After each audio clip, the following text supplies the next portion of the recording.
My girlfriend said, "Lucas, nobody's holding you hostage here. You know where the exit is." Those words hit me like a punch I didn't see coming.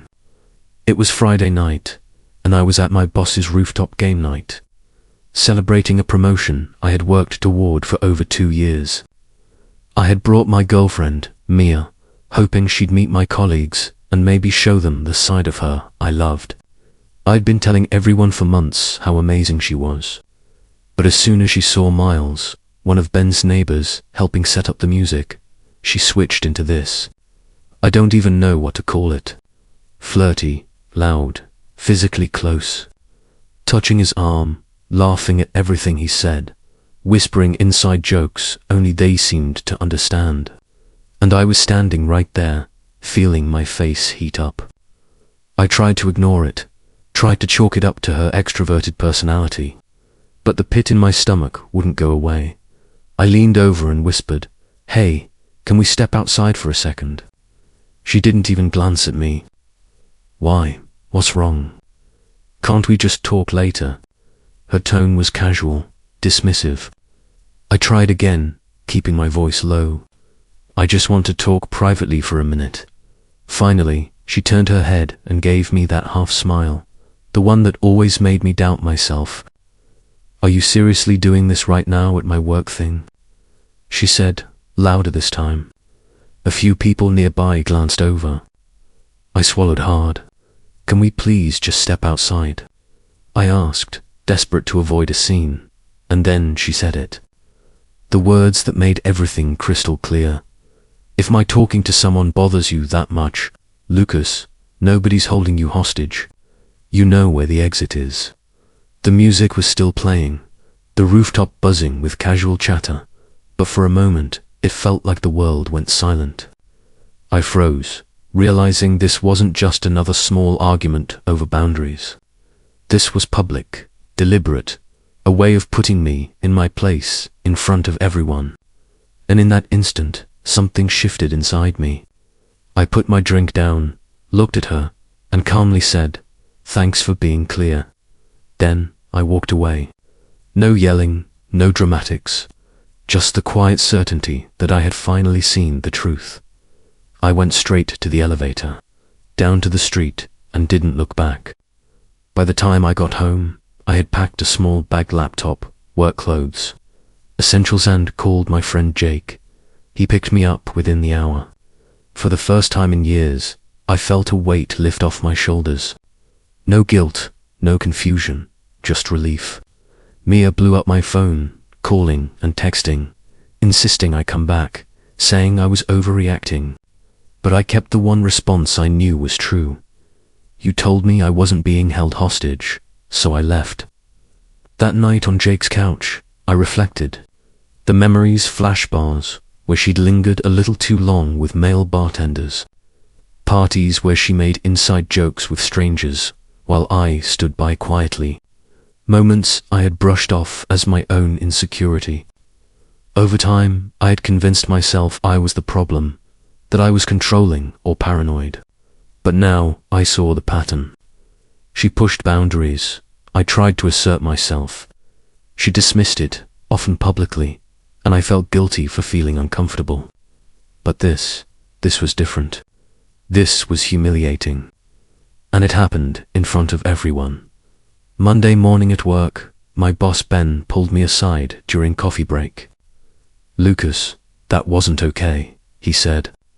"You handled it better than most would." Everyone saw what happened. Even my coworker Priya reached out later, saying, "I literally thought, finally, he deserves better." For the first time, I realized my coworkers had witnessed the toxicity I had been making excuses for. I didn't need to explain anything to them. The truth was visible. Meanwhile, Mia started posting on Instagram, painting herself as the victim of a controlling boyfriend who had abandoned her. But those who had been at the rooftop party remembered the reality. Screenshots of her posts, comments from Miles, Ben, Priya, confirmed what actually happened. Her narrative began collapsing under its own weight. And for me, there was an unexpected clarity. The relief I had felt walking away wasn't sadness, it was freedom. I could finally breathe without questioning my worth or replaying every interaction in my head. That week, I cut off access to shared accounts, changed the passwords, and began reclaiming my independence. Bills she'd been relying on me for, utilities, car insurance, everything shifted back to responsibility for herself. Oddly, I didn't feel guilty. I reminded myself of her words. Nobody's holding you hostage. You know where the exit is. Every time I felt a twinge of guilt, those words echoed, dissolving it. For the first time in years, I realized just how much I had been walking on eggshells around her. And now, for the first time, I was stepping off them. Monday afternoon, I was still reeling from the weekend. Mia hadn't stopped messaging, posting, or trying to spin the story online. I ignored her calls, but my phone buzzed constantly with notifications. Screenshots of her Instagram stories were circulating, and I could see the narrative she was trying to push. Lucas abandoned me. Controlling, cold, emotionally abusive. Every time I glanced at my feed, I felt a pang of disbelief. I had walked away when she told me I could, and somehow she had turned that into me being the villain. By Tuesday, things escalated. She showed up at my apartment, makeup smeared, voice trembling, insisting it was urgent. Jake blocked the door. Lucas doesn't want to talk. You told him he wasn't being held hostage. He left. That's the story. She tried to push past him, pleading, crying, but Jake didn't budge. Eventually, she left, slamming the door behind her. I didn't chase, didn't respond. For the first time, I let someone else enforce the boundary I had been trying to set for years. Wednesday brought another surprise. My boss Ben pulled me aside again. Lucas, I need to say something. The way you handled Friday was impressive. Everyone saw Mia's outburst. You stayed calm, walked away better than most would have. Priya sent me a Slack message too. I literally thought, finally, you deserve better. The validation from colleagues I respected hit me harder than any argument with Mia ever could. Suddenly, I saw that I hadn't been overreacting. I had been surviving. The next morning, I realized Mia's posts weren't going away, they were spreading. She tagged mutual friends, co-workers, even tried to involve new people in her version of events. I decided to take control before it escalated. I created an Instagram story explaining, without naming her, exactly what had happened. The rooftop incident, her words, the witnesses, and the screenshots I had. Within minutes, Ben, Priya, and even Miles, the musician she had been flirting with, confirming every detail. Mia's attempt to paint me as the bad guy collapsed in real time. Then came the financial boundaries. I had been covering utilities, internet, phone, and car insurance. After leaving, I stopped paying for everything she relied on. She immediately complained about difficulties paying bills. I didn't respond. Adults are responsible for their own finances. The next few days, I felt no guilt. Every time a fleeting doubt crept in, I remembered. She told me I wasn't being held hostage. She pointed to the exit. I took it. By the weekend, Mia's behavior became bolder. She tried to contact my new friend Ashley, someone I had started seeing, to warn her about me. Screenshots of cropped conversations made me look controlling. Ashley reached out, concerned but cautious. I calmly walked her through the real context, showed her full screenshots and messages, and explained everything from the rooftop party. Ashley listened, asked questions, and didn't flinch. It was a relief to finally be believed without having to justify myself endlessly. The following Monday, I got a message from our landlord about the lease. We were still on the same lease, but I informed them I was moving out at the end of the term. Mia would need to either cover the full rent or find a roommate. Again, no guilt. The relief of enforcing my boundaries outweighed any anxiety about inconvenience. I realized I had been carrying the weight of a toxic pattern for 3 years. apologizing for feelings I shouldn't have had to suppress. By the end of that week, the pressure began to lift. My co-workers, friends, even family reached out to reassure me I had done the right thing. It was shocking to see how many people had silently noticed the pattern I had excused. For the first time, I felt aligned with my own judgment, rather than constantly doubting myself. Every action, walking out of that rooftop, refusing to engage with her drama, setting financial boundaries, solidified a sense of clarity I hadn't felt in years. That night, as I sat in my new apartment, unpacking essentials, I realized the significance of the words Mia had said. Nobody's holding you hostage. You know where the exit is. It wasn't just an insult or a throwaway comment. It was a challenge I accepted. And now, after years of walking on eggshells, I was finally stepping off. Freedom, clarity, and the ability to breathe things I had forgotten existed. And with Ashley, there was a lightness I hadn't experienced in years. A relationship not built on tension, manipulation, or fear, but mutual trust, honesty, and respect. It started on a Thursday morning. I was at my desk, trying to focus on a project, when the receptionist called me down to the lobby. My heart sank before I even got there. Mia had shown up again. This time, she wasn't alone.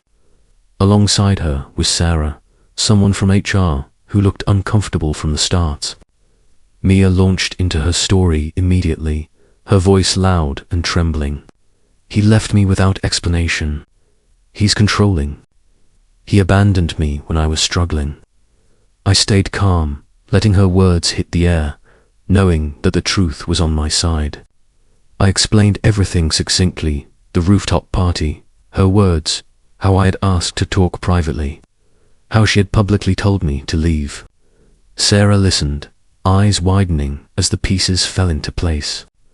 Mia tried to pivot, claiming she hadn't meant it literally, but Sarah stopped her. "Did you say those exact words in front of his co-workers?" she asked. Mia faltered. She couldn't deny it. The truth was right there, undeniable. Sarah's voice cut through the tension like a knife. "Lucas doesn't owe you another conversation. Adults take responsibility for their words. If you keep showing up at his workplace, report it to HR. This isn't a relationship issue anymore, it's a workplace boundaries issue." Security escorted Mia and Sarah out, and I stood there, absorbing the relief like air filling long empty lungs. That evening, I started searching for my new apartment in earnest. I found a small one-bedroom 15 minutes from work, clean, quiet, with enough sunlight to feel alive again. Signing the lease felt like claiming a piece of myself I hadn't realized was missing. Jake and Priya offered to help me move. The support I had ignored for years suddenly felt tangible, real, and I appreciated it in a way I hadn't imagined. I could finally create a space where I didn't have to anticipate walking on eggshells. Then came Ashley. We had met about a month ago at a friend's birthday party, and unlike Mia, she was calm, straightforward, easy to talk to. We'd been on a handful of dates, nothing serious yet, but everything felt effortless. After Mia's failed attempt to interfere, Ashley reached out. I met her at a coffee shop, and she hesitated before speaking. "I need to ask, did you really abandon your ex when she was struggling? Was it controlling?" I took a deep breath, showing her the screenshots, the context she hadn't seen. I explained the rooftop incident, every detail she needed to understand what had really happened. Ashley listened, asking questions but never judging. By the time I finished, I could see her shoulders relax, the tension leaving her body. "I'm glad you told me," she said. "Now I see the full picture." It was the first time in years I felt completely believed. That night, I made a careful Instagram post, clarifying the story without naming Mia. I included screenshots, witness accounts, and context. Within hours, my friends, co-workers, and even Miles chimed in, confirming everything. Mia's attempt to manipulate others collapsed in real time. By morning, she had privated her accounts, and her attempt to sabotage my life ended almost as quickly as it had begun. Finally, I could breathe. The apartment was mine. Bills were separate. Mia's influence over my life, my finances, my peace of mind was gone. Ashley and I planned a weekend hiking trips, something simple, grounding and joyful. For the first time in a long time, I wasn't anticipating conflict or drama. I was just living, free from manipulation, surrounded by friends and a newfound sense of self-respect. I realized that walking out that night on the rooftop was the best decision I had ever made. It was more than just leaving a party, was leaving a pattern of control and disrespect behind. And now, with Ashley by my side and a life that felt mine again, I understood what freedom really meant. The silence of my apartment, the comfort of my own space, the ability to make my own choices without fear it was everything I had been missing. Mia was finally out of my life, and for the first time in years, I felt unshakable peace.